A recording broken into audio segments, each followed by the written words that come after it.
Hi, and welcome to TAPinto Westfield's new podcast series. I'm your host, Mike Cohen.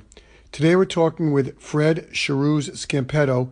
He's an employment lawyer here in Westfield. Thanks, Mike. Pleasure to be here. What made you choose Westfield as a place to open up your law practice? I actually grew up in Clark, New Jersey, one town over. As a kid, we used to use our doctors and dentists over here in Westfield and any professional services. So it was a natural move once I graduated from law school to open up my shop here on East Broad Street in Westfield. Can you tell us about your educational background? Sure. I actually started college down the road at Union County College in Cranford. Then I transferred over to Drew University in Madison, where I received a bachelor's and a master's degree in political science. I then went on to University of Illinois in Urbana-Champaign for my law degree. You're a product of the junior college system. That's a remarkable story on a path to law school. When you were looking at colleges in high school, what other schools were you considering? I really wanted to stay in the Northeast, and Drew University was my first choice. I'm very glad that I went there, and I've actually am affiliated with several employment attorneys who also graduated from Drew University. So we do have a common bond. And it also was very reasonable cost-wise. Within a couple of years of graduating from law school, I paid up all of my student debt. And that was partially because of the first-class education at Union County College and also the stellar education I received at the University of Illinois in Urbana-Champaign, which was also a state school. And what was it like to go to law school in Illinois? Illinois was a great school. It was taught by first-class professors. Very much enjoyed being there, but after 3 years, I was really itching to get back to New Jersey. When we grow up in New Jersey, we don't realize how good it is until we leave and we go somewhere else. When I was out in Illinois, I missed the diversity, I missed the culture, I missed a lot of things about New Jersey, the shore. So I was very happy to be back. What made you go into employment law? Is there something in your background that led you to this type of interest in the law? Yes, actually there is. Employment law, especially the type that I do, which is representing employees who were victims of discrimination, harassment, or retaliation at their workplace. This is the type of law where you're really working for the underdog, you're working for the little guy against a large corporate organization. Sort of like a Robin Hood a little, that type of approach. So you went to Clark High School for 2 years and graduated from there? 2 years to Union County College in Cranford. I was in Iran from 1976 to 1978, freshman and sophomore years in high school. What was it like to go to high school in another part of the world and come back to Clark High School? It was pretty amazing. I mean, it was living in Tehran. I went to school in a international school, which was run by British schoolmasters. So it was very, very different from going to an American high school. And then when things got really dicey in Iran and the riots were in the streets, my parents figured that they would try to stay a little longer, and they sent me back for my junior year to go to a boarding school, thinking that things were going to get better and they would send me back to Iran. So my junior year, I went to another high school, which was in Garden City, Long Island, called St. Paul's. So I actually went to 3 different high schools in 4 years. I was perpetually the new kid every time, which for an introvert type of a person, it was a good way to get me to become more extroverted and to make friends easier. So your high school diploma says Clark High School. What was it like spending time in that part of the world? You must have had some memorable experiences there. It was a very, very beautiful country. The culture is very rich, and the history is amazing. However, at the time, we were living actually under a totalitarian regime of the Shah of Iran, and there was no free press. There was no one who opposed the leader's positions. Anyone who tried to oppose it, they had no civil rights to protect themselves from being tossed into jail or worse. So they did have a secret police called the Savak.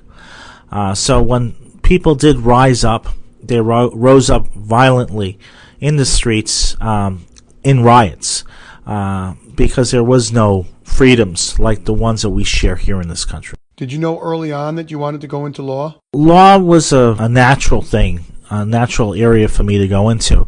And when I found employment law, where you are defending, you are representing employees who have been discriminated against or harassed, it's just a natural thing for me to gravitate towards, because it's very easy to want to help out somebody who's been picked on, somebody who has been tossed down into the dirt.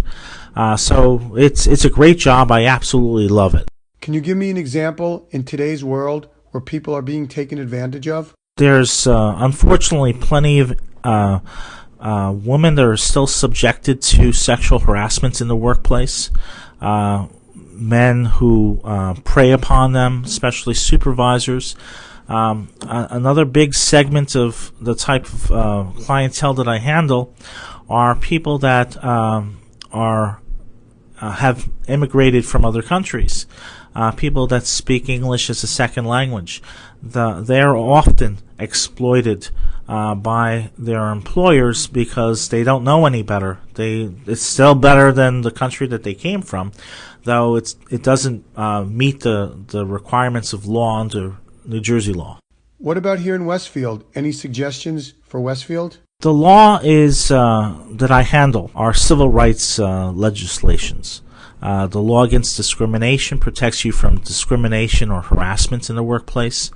The Conscientious Employee Protection Act is the New Jersey Whistleblower Act that protects employees who blow the whistle on their employers. The False Claims Act is an act that protects individuals who uncover fraud against the government, where government money is being spent improperly.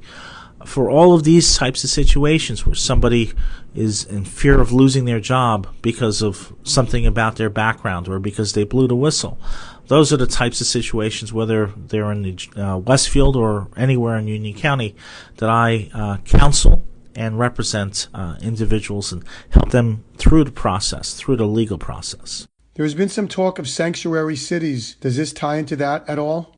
Well, sanctuary cities really focuses on immigrants, and one of the certainly it's very important that we have that discussion and we decide exactly what to do, whether it's in New York City or in Westfield. But my role is to make sure that people who are here illegally but who work are protected and not exploited. So I do have individuals who I've represented in the past who are illegally in New Jersey, but their employer, knowing that, leverage that information and actually don't pay them overtime or take money out of their paychecks on occasion for things that they're not supposed to. Take advantage of these individuals. So certainly we want to make sure that they're not preyed upon, whether it's through the federal government or employers or any other way. Can Westfield become a sanctuary city? It's not really my field of expertise, so I'd have to pass on that. Certainly we have a lot of compassionate people here.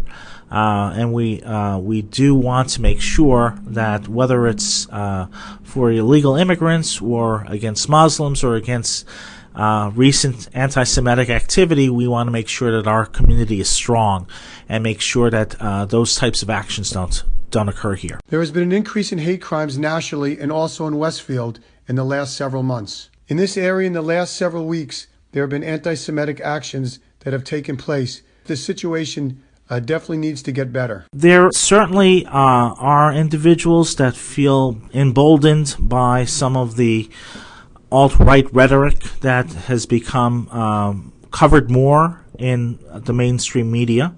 One thing that I'd like to relay to the people listening are a couple of telephone numbers dealing with bias crimes. The first telephone number is for the New Jersey Division on Criminal Justice Office of Bias Crimes, located in Trenton. Telephone number for them is 609-984-6500. 609-984-6500. Union County also has a crime officer that focuses on bias crime. The number for that office is 908-475-6676. 908-475-6676.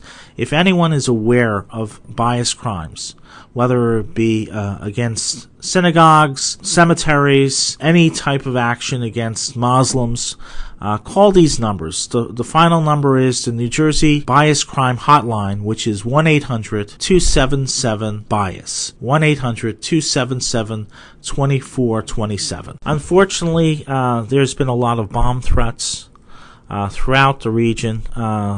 Just a couple of days ago, there was some anti-Semitic graffiti at the South Mountain Reservation, which is a park in Essex County. Some say that it's tied in with the individuals who are known as the alt-right, or actually white supremacists, who feel emboldened in action because they feel that they have a guy in Washington, and that guy that they identify as Chief Strategist Steve Bannon. Certainly, and President Trump recently talked about how outrageous this is and how we have to unify against hate. So certainly in our town, we can all be unified against this type of activity. We have to just make sure and be diligent that our civil rights are not tarnished or trampled upon. Let's switch to another topic. You are affiliated with several charities. Can you tell me about that? I'm very proud to be on the board of on the Union County Boys and Girls Club, which has offices throughout, centers throughout Union County in Elizabeth, Plainfield, Union, Linden, Hillside, and it's a great organization. Takes care of kids after school, gives them various different activities to perform. It's a great service, a great organization. Very, very happy to be a part of it. I'm also on the board of school for kids with learning disabilities. That's the Calais School, located in Whippany, New Jersey. Again, another really great organization to be a part of. Very, very proud to be able to spend time and my efforts in being involved in that organization. What made you choose children with special needs? It's certainly an area like employment law where people are picked on occasion. People are not treated the way that they should be treated. At that school, every child is treated like gold. There's no picking on. They have a number of different service dogs that help the students. It's just a great atmosphere. It's a very healthy atmosphere. Again, really, really proud to be a part of it. You seem to identify with charities within your that are connected to your profession. Is there a pattern there? That's right. I mean, as a kid who went to 3 high schools, I was always the new kid, so I always got to experience what it was like to be an outsider. So when it comes to being in my role as an attorney and helping out in different organizations, I really help do the best that I can to make outsiders welcome, to make sure that everybody gets equal justice under the law. In closing, is there anything that you would like to say that hasn't already been said? Only that if anyone has a problem at work, whether it's something that they think is very serious or something that they just have a question about, I'm always available to talk on the phone and to answer any questions. So anyone in Westfield community, please feel free to give me a call if you have any sort of an issue dealing with work. Thank you very much, Fred, and it's been great having you.